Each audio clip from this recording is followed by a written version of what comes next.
Guten Morgen, good morning. Wir befinden uns heute am Tag 2 unseres Startup Salzburg Weekend 2020, der ersten Online-Edition unseres Startup-Formates. Und ein spannender erster Abend liegt hinter uns. Wir haben gestern ganz tolle Teams zusammengebracht. Es sind aus den 35 Menschen, die sich registriert haben, an diesem Startup-Wochenende dabei zu sein, 10 Teams entstanden. Teilweise wurden auch dann noch externe Leute angeboardet. Und wir freuen uns, mit 10 Teams jetzt in das Wochenende zu starten.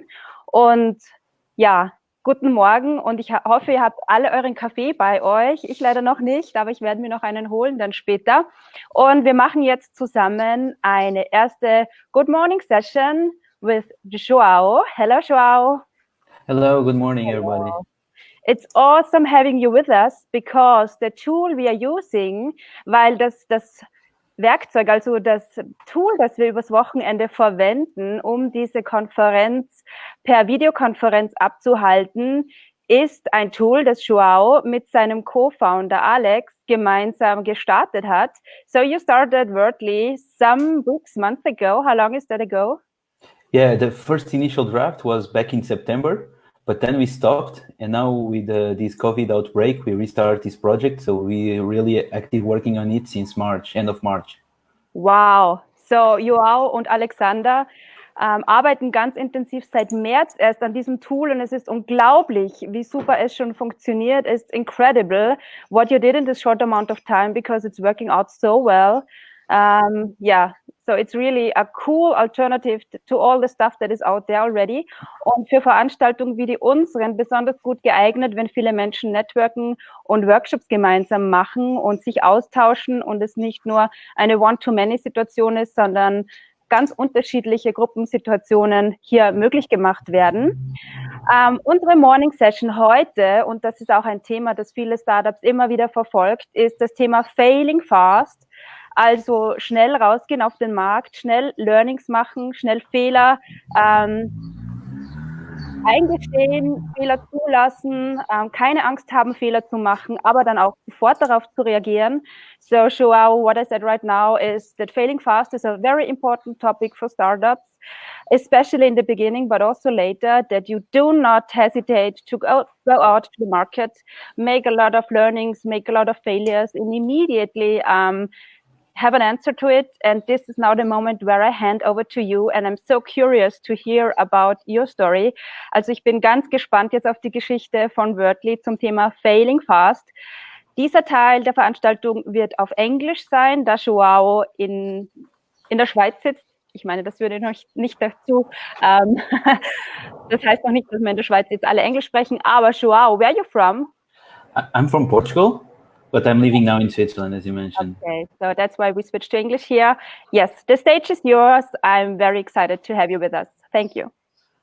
Thank you very much, Rami. Sorry for speaking in English, but I think you will understand.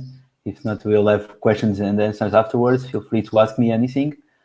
So let's start. I'm here to talk about rapid prototyping and failing fast, and how we did it at Wurtly. So I want to start to tell you that failing is okay. As Thomas Edison said, I've not failed. I've just found 10,000 ways that won't work. And before inventing the light bulb, he failed 9,000 times. And now it's one of the most precious things that we have in our lives. But failing is only okay if you do it quickly and if you learn from it. As Reid Hoffman said as well, if you are not embarrassed by the first version of your product, you have launched too late. So you can see here on the right side that you can see our first initial version and one of the first calls that we had. So you can see that it's completely different than the current version that you have today, that you are using. You have on the top the conference room and the networking area. We call it networking room at the time. And then you could see the participants that were available and the conversation that we're talking at the same time. And today, when I look back, I'm completely embarrassed with the UX that was developed at that time, because we thought that it was working, because it seems similar to what you have in real life. You have a conference, and after the conference, people go to outside of the conference room and start talking. So we transposed the same concept, but into a virtual space. And okay, this is going to work. But only after trying with the users, we could really see that they were not able to find new people to talk with, to join new conversations. So this first version, it was great that we developed it in just 2 weeks and get feedback, but it was not good enough. So a little bit about myself. As Romy said, I'm Drow. I'm from Portugal. I have a special feeling about Africa, in particular Angola, where I volunteer for 2 months. And I have 2 cute daughters that very good in my life. And the last 3 years, I've always been developing new projects, always trying to develop things and get feedback and building new things. So I started with a small project on the social impact side. It didn't work. I did another one, which is Take a Market. That was a ticketing system on the blockchain space. I managed to have an event with 2,000 people. Took 1 year to have it, too long. Then I decided, okay, it's not market enough. When going back to Switzerland, I started developing together with Alex the concept of Padley, where we enter into an incubation program here in Switzerland. And now with the COVID, it was nearly impossible to continue the work. So we decided to focus on Wurtly. And Wurtly is a video platform for interactive and engaging online events, the platform that you are using today. It's great to have many ideas. A lot of people put ideas on the paper, define it, try to think about it, evaluate which one is the best one that I should focus on. But then only those that are really brave can execute it. And then congratulations to all of you for being on this startup weekend, so taking the courage and time to spending your leisure time to solving real world problems. And don't forget that execution is everything.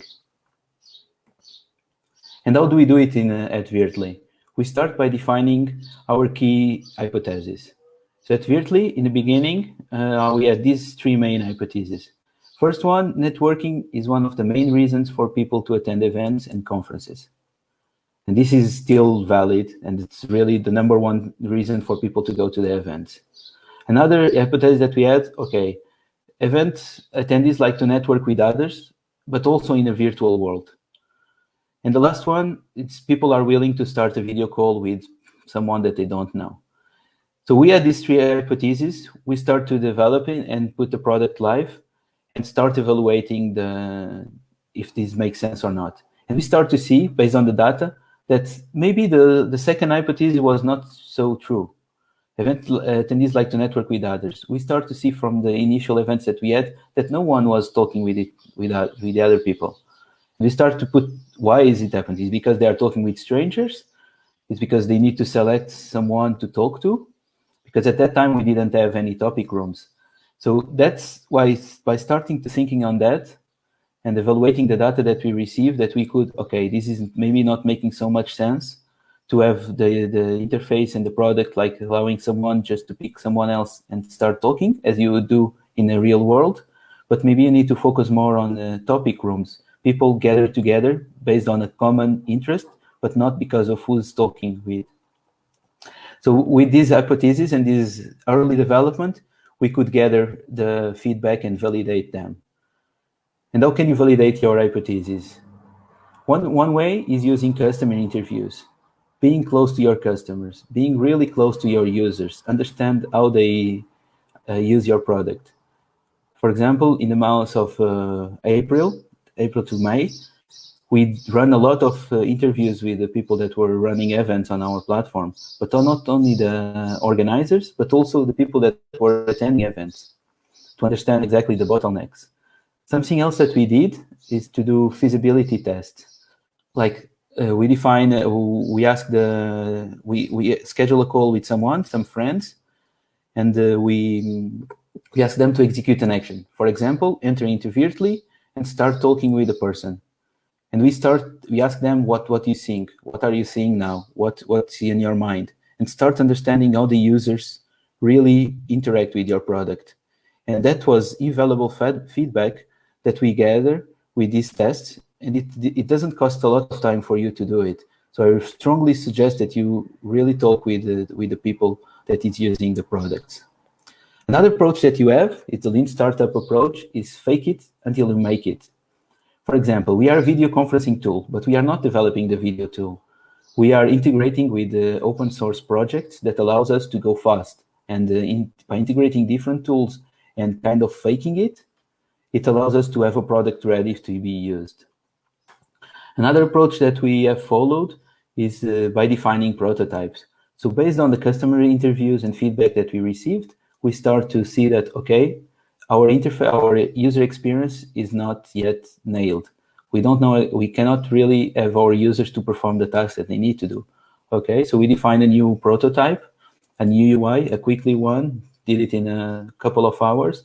On Figma, just copy paste some icons, and then we schedule new interviews with new people that have never used nor Wurtly, nor any product like that. So we ask them, okay, in the new UI, how would you do that? And we see if people could figure out it easier. So you have many options to validate your key hypothesis, but you really need to do it and start building fast. Based on all these, based on building these features fast, you would gather a lot of data from the users, from the system. Everything that you gather will allow you to improve your product. So at Wurtly, we think that building and analyzing this data is much more important than discussion about assumptions. So instead of having endless discussions about new features, we prefer just to build, measure, and learn. Some examples, we talk already about this UI that we changed in the middle completely. The chat functionality. We had, when we were designing the new UI, before we had the chat on the right side. With the new UI, some people in team say, okay, no, the chat still needs to be on the right side. Some other people say that, no, the chat needs to be on the left side. And okay, it doesn't make sense to do that way on the right side or vice versa. But we decide, okay, we are doing everything now on the left of the interface. So let's try to put the chat there on the left and see if it works. And it worked. And now we are not going to remove the chat and spend more time developing the bar on the right side. So this type of approach is really, really essential. But we have talked a lot about the product and the features themselves, interaction with the users, but this approach can also be handled on the go-to-market and on the business side. In the beginning, we thought, okay, we have different possibilities to monetize our platform. We can monetize it, for example, maybe from the attendees. Attendees are getting more value than, that was one of the hypotheses that we had, that attendees are getting more value than in real networking, because you can get much more information from the people, the person that you are talking with, because you can get to their social profiles, they can share more information, so you have less cold introductions in the beginning. So we could maybe short from the participants. When we go to develop the platform, we really see that was no possibility to get some revenue from the participants directly. So we focus on having the organizers as our customers and focus on that part. And now we are seeing a good traction on the reselling model. So people want to have our platform as white label and organizing on their regions, creating a platform to organize events on their regions. So instead of being organizers, they are just event organizers to others. So always being flexible to change and to evaluate and be agile in this approach. So don't forget, build, measure, and learn, and iterate. And in order to do that, you need to develop fast.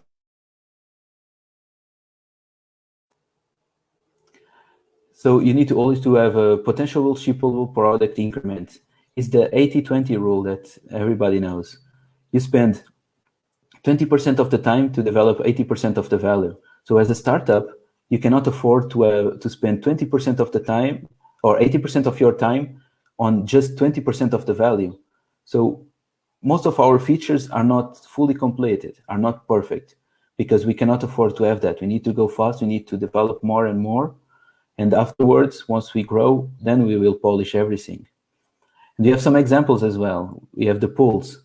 The pools, I don't know if you have already used it, but it's very basic feature. It's just one option, not many votes, and you cannot see who vote on what.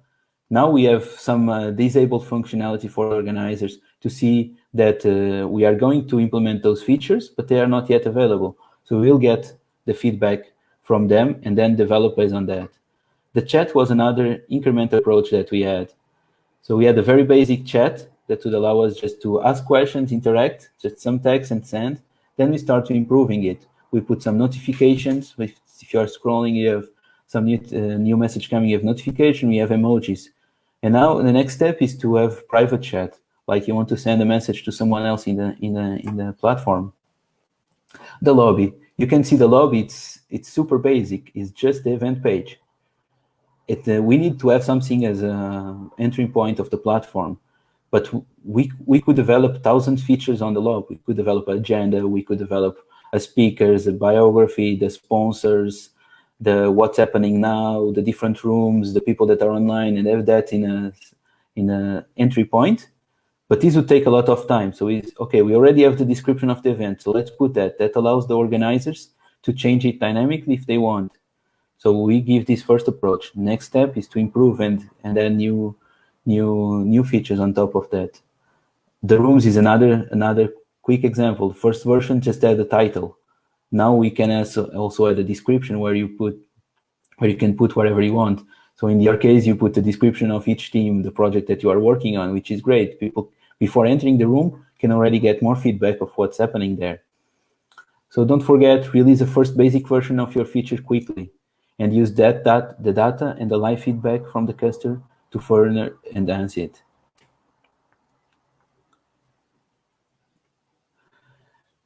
And to end on a business side, be bold and start charging early.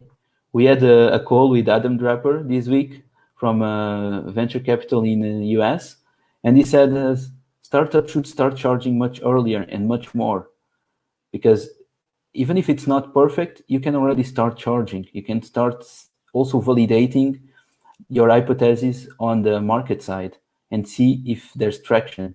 Because what could be worse than developing a product for 1 year, and then when you start charging, no one would buy it, even if you launch it.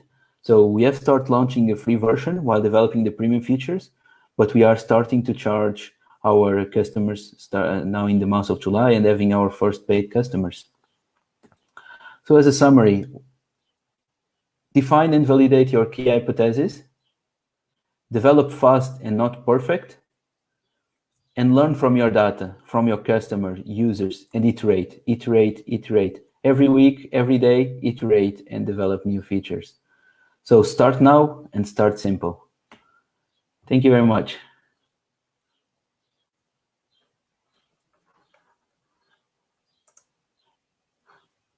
I cannot hear you, Rami. Thank you, Joao. Thank you for the very interesting inspiration talk about failing fast. And Joao is the co-founder of Wertley. Joao, are you the CTO? We have not defined the roles. So me and Alex, we are working very closely together. So I'm focused on the technical side. Yes, I'm the one that will develop most of the features together with the help of some of Arish, the developer that is working with us. Okay, so we have now some time. Wir haben jetzt ein bisschen Zeit, um noch Fragen zu stellen, und ich schaue noch auf unser Tool, auf Wurtly, ob da schon Fragen hereingekommen sind, und ansonsten würde ich gleich eine Frage stellen. So if the crowd, our community, doesn't have any question right now, maybe they want to reach out to you later. Are you available on Slack sometime? Yes, I can be available on Slack. Don't hesitate to ping me there. Wonderful. Or find me on the Wertley. Sure, of course.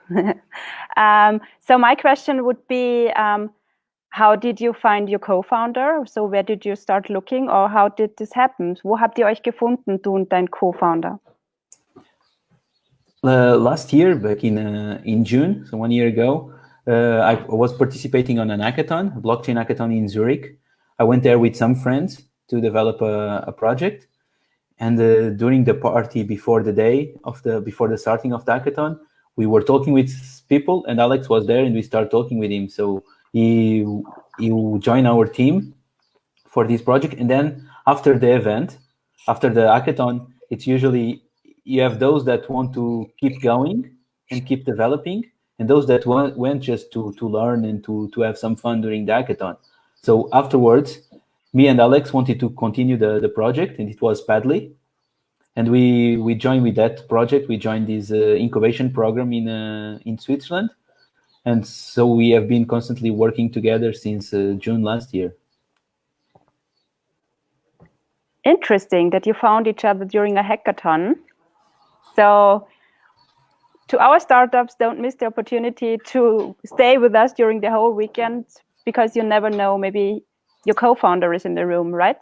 Exactly. It's a very good opportunity to start finding people to work with. But for me, also from my experience from the past, it's hard to get someone that you really can work with. So it's not only working on the hackathon, but you need to keep working afterwards and see how you can work together, because it's the long term that will really make you succeed. So we have one question from Lucas, but before I ask his question, I would end my question with another short one. So in the startup language, we have this language or this word called a lean startup. And maybe we're also very lean persons. This means that we just execute and do not stick too much on perfection. Who of you, either you, Joao, or your co-founder, Alex, who is more lean and who is more the perfectionist, and how do you solve this, or how do you bridge this, or are you the same? We are very close on that approach. Maybe I'm a little bit more perfect on the development side, because I'm also doing the development, so I have some leverage on that side. On the other side, I really know that I cannot have the perfect product, even if it's making me sad, because seeing some errors, it's not good, but they are there and they happen, and you just need to react afterwards. Okay, also meine Frage kurz noch auf Deutsch war, weil wenn man ein Startup zu zweit gründet und man fährt diesen Fail Fast und diesen Lean-Prozess, wo man immer sofort wieder rausgeht mit neuen Entwicklungen, ohne so lange sich mit Perfektion aufzuhalten, dann war jetzt meine Frage, wie Sie das schaffen, wenn eine Persönlichkeit mehr perfektionistisch ist und die andere einfach gern delivert. Seine Antwort war, sie sind da sehr, sehr ähnlich gestrickt und er ist noch eher der Perfektionist, aber sie schaffen es dann irgendwie doch auf einen Nenner zu kommen. Okay, so now we have the question of Lucas. He raised it in Wurtly, and I invite all the others to also have questions in the Wurtly chat. Lucas is asking, what motivates you and what does success mean to you? For me, what motivates me the most is seeing people using what we build. Really, that's seeing 30 people, 60 people on the event using the platform and having fun together with what we built. That for me, it's really what motivates me the most when I'm developing and building new products. And success, it's also very linked to the usage, but it also will need to be, in order to have a sustainable product, it also need to be linked to the business side and see if we can monetize this product and the application and making it sustainable. So this means you're very happy right now that you see many people on your Wertley tool, us using it. Yeah, no, that's I'm very proud to see at least 40 people watching the presentation and being able to share my experience. This is awesome. Yes, and even more are watching it on Facebook Live right now, because this is also a very good combination that you made with StreamYard. So congratulations on that as well. That works out very smoothly. Thank you. Then we have another question. It's coming. From Ernest? Yes. Okay. So Ernst is asking, how much do you look on competitors, for example, HopIn, and their progress? That's a very nice question, and it's always very important for startups. You need to look into the competition and see what's happening on your field. And every day, it's especially because of this world pandemic situation, every day are new tools coming and new things new video conferencing tools in this space. In particular, for example, HopIn, we have close competitors like HopIn, Airmeet, Remo that are also focusing on this networking experience. And you have other ones that are not so close, but we still need to keep an eye on and evaluate, like Zoom, like Google Hangouts, like Teams. And in particular, the ones that are close to us, we start to attend events on their platforms, start seeing how they run the events, how people can interact with each other, and getting ideas from there. We had different people on the team that were watching different events, taking screenshots, making small videos, and providing feedback on when they use the platform. So this was super important for us, especially when we had the first version, where the UI was not super smooth or super nailed down for the users, and then we need to define a new one. So having the feedback from all the other competitors, this was super important for us to build our own new UI instead of defining only from our minds. Because if someone is already doing something in a certain way, so we can also try in a similar way. And then it's also depends on style. For example, HopIn has a more cleaner style that Remo and Airmeet, and that's the style that we have more preference to. So that's also why we have a closer UI to HopIn. Okay, it's also interesting how we met, because your co-founder Alex was at the Startup Salzburg demo day where they used HopIn, and I was posting something in the chat, and then he came back to me, and so he somehow was either testing HopIn or starting to making contacts with startup communities, and I think that's really nice approach of you. Yeah, it's the two ways, because by attending this type of events, you win on the two sides, like getting feedback and having potential people interest on the similar platforms. So that's one of the ways that we are getting traction, is by Alex is doing a great job on that side, is to be in contact with other events, attend other events, and kind of hijacking and pushing Wurtly also for the other people. Yeah, you need to be aggressive as well. Yeah, so attention to the startups that are with us this weekend.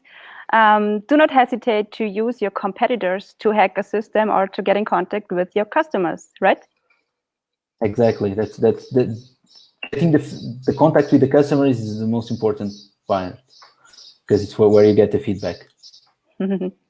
You have awesome birds in your background. Thanks. Yeah, I have the window open, otherwise I would be melting. No, it sounds really inspiring. So we have another question from Sonia. Where do you see Wurtly in 5 years? What makes it outstanding? That's a very tricky question to answer, as we are failing fast. We are always changing. So it's really hard to really predict what's going to be in 5 years. My goal and our vision is really to create engaging events to the organizers and to the attendees, so that people can really interact with each other. And we don't know yet exactly how this is going to look like in 5 years, but we want to be one of the main platforms in the event space, especially on the virtual ones, but together with the hybrid, because right now everything is running virtually, but in some months or in some years, things will go back slightly to normal. So we also we predict that we're going to have a lot of hybrid events. And the way we are building the platform is also with that in mind, so that we can that we can accommodate the two worlds and still get a fraction from the events that are running physically, and link them together with the virtual attendees. Okay. Then now we have many questions coming in. Sartaj. Hello, Sartaj. Nice to have you with us. Sartaj from India, Bangalore. How do you approach funding in this current environment? How do you ensure longevity? We are not yet funded. We didn't get any funding, so we are bootstrapping still.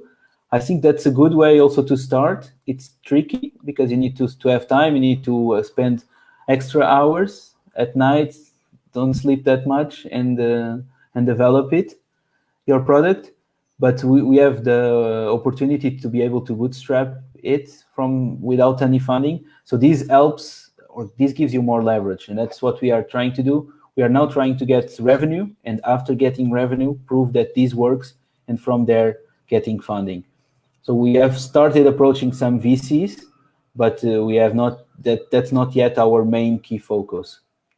So I don't have that much experience with the current environment. I've heard that there's less funding available these times, but if you have a good product and if you have a good traction, you will make it. Okay. Then we have another question. Hello, welcome Andra from the Netherlands. It's awesome having you with us. Her question is, what has been the most interesting moral, ethical question you have dealt with so far, and why? We had received a lot of questions, especially here in Europe with GDPR. It's how GDPR compliant you are, and all these privacy data, especially taking into account with what's happening on Zoom. And this one was the question that's more on the ethical space that we have had so far, and we are able to. If customers want, we can host the event on Europe. We have a solution that allows us to host the event independently than the main platform if that's needed, and be completely compliant on that front. I think that's a closest example that we have so far. Alex may have better answer for that question. So maybe you can ask and talk with him later, because he's in much more contact with the customers. So maybe he has some nice questions coming from them. Yeah, thank you so much. This has been very interesting, and also the answers are very interesting. Thanks for raising them. I think now there is no more question coming in. And I think we are already perfect with our timing. We wanted to have 30 minutes on it. Now we had 30 minutes on it. Joao, thank you so much for taking your time. I know you're very busy these days, a lot of competition and a lot of things to develop and test and fail fast. Thank you so much for being with us this morning. And I hope we see each other during the weekends at Slack, at Wertley, in some rooms or at the chat, and have a nice day. Thank you. Yeah, thank you very much for having us and trusting Wurtly. It's we are looking forward to the feedback of everybody, the users and the organizers. So thank you very much for trusting us. And I wish you good luck on all the projects. Looking forward to see what you're gonna build in these 2 days. Have a nice day. Thank you. Thank you. So, das war jetzt Joao, Co-Founder von Wertley, und alle, die jetzt erst zugestiegen sind. Wertley ist ein Online-Konferenzen-Tool, nämlich dieses, das wir jetzt gerade verwenden bei unserem Startup Salzburg Weekend 2020, weil wir dieses Jahr eine reine Online-Edition aus dem Startup Weekend gemacht haben. Und wir befinden uns heute am Tag 2 unseres Startup Weekends. Ich werde jetzt meinen Screen mit euch teilen, um euch zu zeigen, was wir heute vorhaben.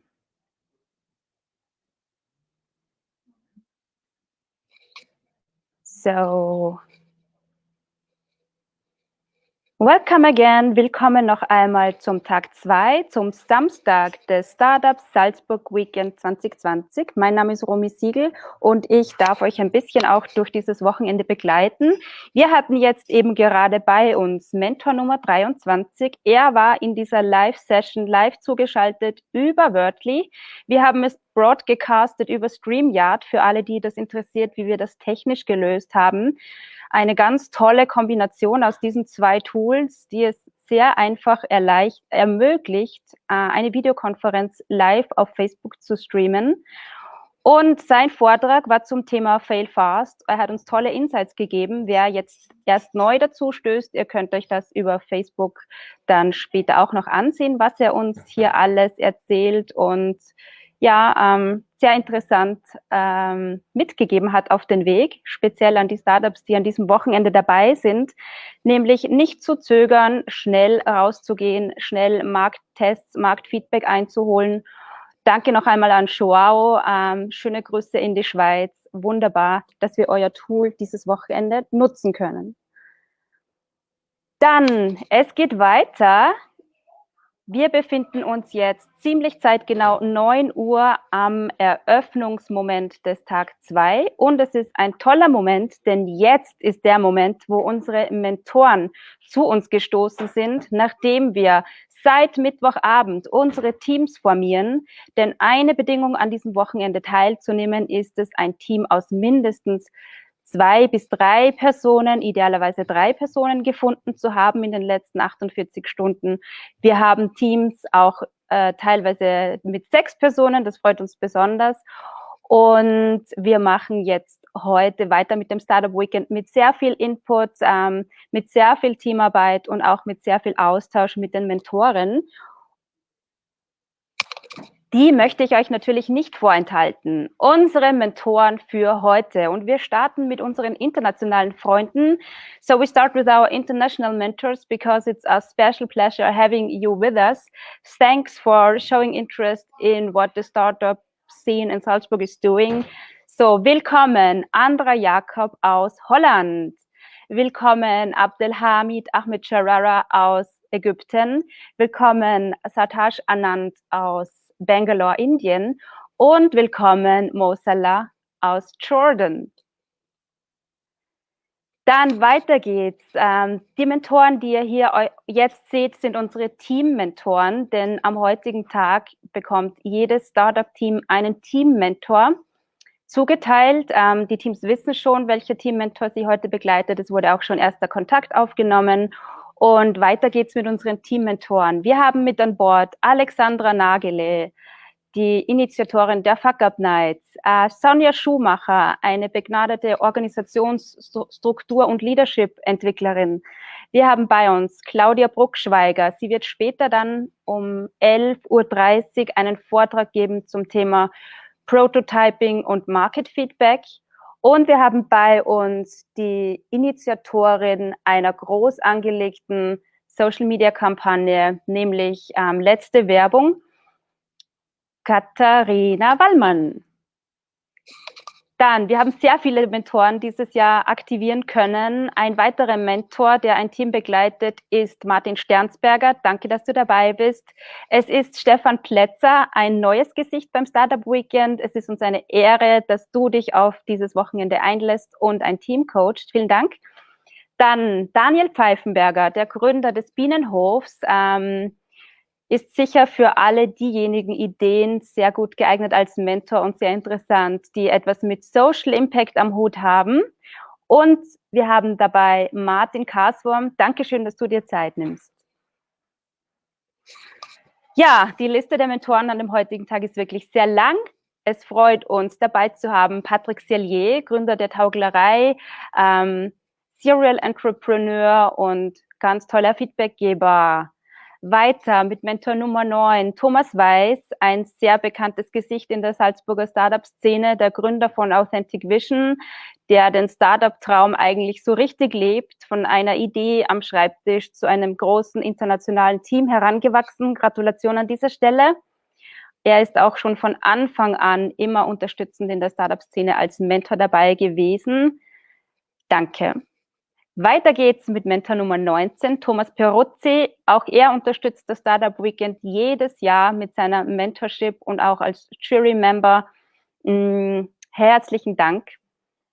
Thomas Peruzzi ist Business Angel, ist Board-Member der Virtual Minds Group und kennt sich in allen Sachlagen, wo es um Medien, wo es um Bewertung von Startups, Ideen geht, sehr gut aus. Es sind noch neue Mentoren hinzugestoßen und wir hatten dann gar keine Chance mehr, alles noch grafisch aufzubereiten, weil es dann so viel wurden. Lorenz Maschke, Dusan Milekic und Roman. Danke, Roman, dass du dabei bist. Ja, die Mentoren werden sich jetzt mit unseren Teams treffen. Liebe Mentoren, ihr könnt das entweder in unseren Wurtly-Teamräumen machen. Die findet ihr, wenn ihr auf dem linken Balken, dort wo Helpdesk auch steht, in die Teamräume hineinklickt und dort seht ihr dann für jedes Startup-Team einen Teamraum angelegt. Und es wäre ganz großartig, wenn ihr euch heute über den Business Model Canvas unterhaltet und auch reflektiert, was ist denn der Plan des Startups, was ist der Progress und was ist der Pain, also wo ist der größte Schmerz im Moment, denn dort könnt ihr sicher am besten mithelfen, dieses Startup Weekend so gut wie möglich zu nutzen, um eben Fortschritte zu erzielen.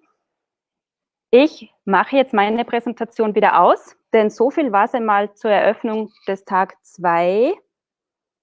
Habe ich hier nichts vergessen? Okay. Hier gibt es noch einen Ausblick auf Sonntag für alle, die jetzt über Facebook zusehen. Wir freuen uns natürlich sehr, wenn ihr morgen um 16 Uhr wieder bei uns vorbeischaut. Dafür bitten wir euch zu registrieren, denn wir wollen unsere Ideen nicht so der Öffentlichkeit aussetzen, wie wir das jetzt im Moment gerade über Facebook Live machen. Wir möchten Ihnen einen geschützten Rahmen bieten und dafür bitten wir euch zu registrieren, denn dann können wir euch den Link zu unserem Pitchraum auf Wurtly zukommen lassen. Ja, jetzt sind wir fertig von meiner Präsentationsseite und that's it for the moment from my side. Wir wünschen euch viel Spaß mit euren Team-Mentoren und bei Fragen könnt ihr euch jederzeit an uns melden. So it was fantastic. Muss noch schauen, was hier in den Kommentaren noch reingekommen ist, ob da noch was Wichtiges ist. Nein, ich glaube, wir können das jetzt so beenden an dieser Stelle und melden uns dann später wieder bei euch. Viel Spaß. Bye for now.